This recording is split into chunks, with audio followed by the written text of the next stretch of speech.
Sunrise over the Caribbean. Literally one of my favorite things in the world. There's really nothing that I've found so far that really beats that. Welcome back, everybody. My name is Ron. I am a grateful recovering alcoholic, and this is Disappointing Your Demons. I don't know, it's just about 6 o'clock in the morning, and I've been up since 4 in the morning. People might say, Ron, why were you up at 4 o'clock in the morning? And I think the answer's pretty simple. Couldn't fucking sleep. So, instead of just sitting here, twiddling my thumbs, figure I might as well do something good with my time. And I've had some thoughts. I got down a rabbit hole. The rabbit hole was reading some quotes by Nietzsche. Nietzsche, I think that's how you pronounce his name. Friedrich Nietzsche. There we go. I don't need to pronounce his name for his philosophy to be profound to me. And, I didn't realize that one of the most popular sayings in the world is attributed to him is, that which does not kill us makes us stronger. And a lot of people use that, and I don't think they really understand the depth of what that means, but it's true. That which doesn't kill us does make us stronger. It's our experiences and our troubles and everything that we go through in life that make us strong enough to handle the challenges that come in the future. But there was actually a couple that I had never really heard before, and found them really profound. And one of them is, I was in darkness, but I took 3 steps and found myself in paradise. The first step was a good thought, the second a good word, and the third a good deed. To me, it's ironic that I read that this morning as I watched the sunrise over St. John, because when I first saw it, I was like, found myself in paradise. Hey, I am in paradise, right? In the physical sense that it's paradise. But I think what he's talking about is more of a state of mind. And over the past 3 months of me working on this sobriety thing, I found myself in that paradise. But it's paradise of having my family, all the good things that come in sobriety and all the gifts that I have been given. It's not just the fact that I'm here in St. John, but like the first step's a good thought, and I am in a 12-step program, but those steps are different, but they're the same. The first step's a good thought. I can attribute that to a lot of different things in my life. Taking the first step of Alcoholics Anonymous admitted that I was powerless over alcohol. That's the first step. That is a good thought. I am powerless over alcohol. And that my life had become unmanageable is the second part of that first step. And my life had become unmanageable.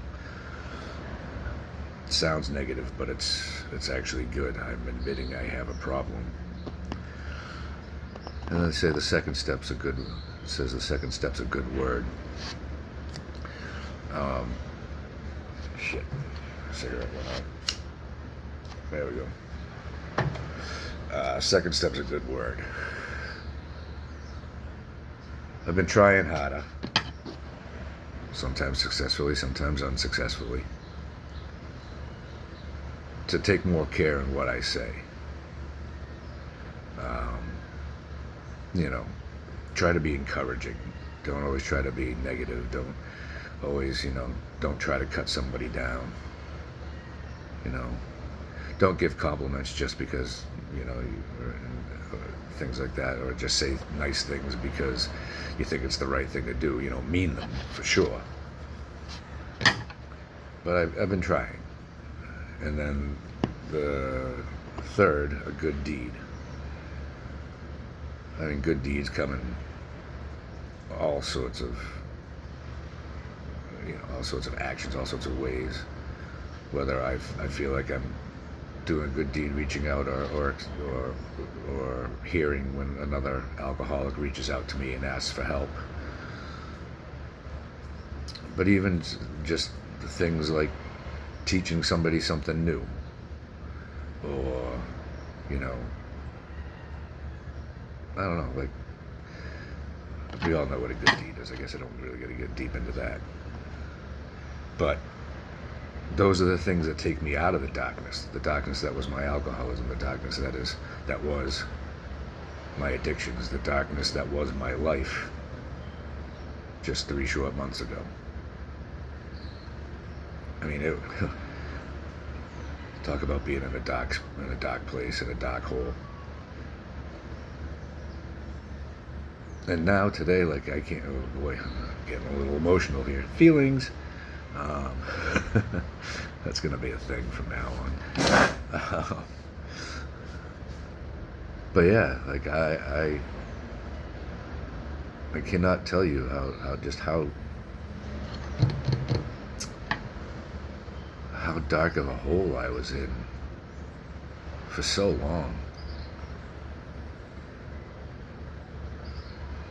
And I would like to say that it was through my own willpower that I clawed my stupid ass out of that dark hole, but it wasn't through my own willpower. I do put in the work, but I believe it really was my higher power at work getting me out of there. I don't know what the plan is, but here I am, still alive and kicking.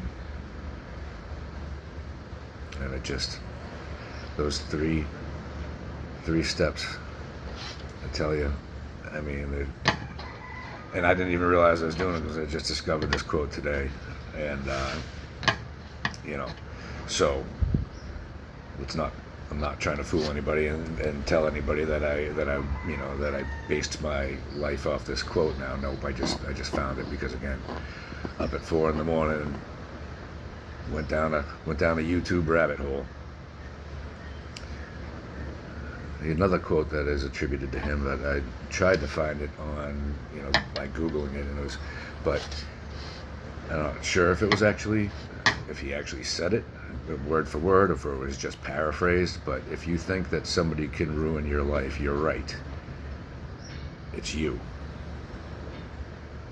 And I am so capable of hitting that self-destruct button and ruining my life. I don't want to. I've been working really hard not to. I talk a lot about my therapist and going to therapy, and she has really helped me a lot to open my eyes to realize that I am my own worst enemy. But the reason that I'm my own worst enemy is because I get stuck in my head, and because of things that happened to me in the past, and to work on them. So I am perfectly capable of ruining this great new life I have made for myself. But I don't want to, and I'm not going to, because I know today that I deserve it. And the last quote, which is really, because it goes on the whole self-destruct button thing that I talked about, is, you must be ready to burn yourself in your own flame. How could you rise anew if you have not first become ashes? Whoa. Fucking whoa. That one blows my mind. Because you know what? 3 short months ago, I did hit the self-destruct button again. But in a good way. I blew that motherfucker up. My life was partying, and drugs, and alcohol, and sex, and everything that I could do to get myself out of my own body, out of my own head. And then even, not this time around. But even before, when I would quit drinking, I would replace that addiction. I would replace the alcohol with other things. Again, like sex, like chasing the chase.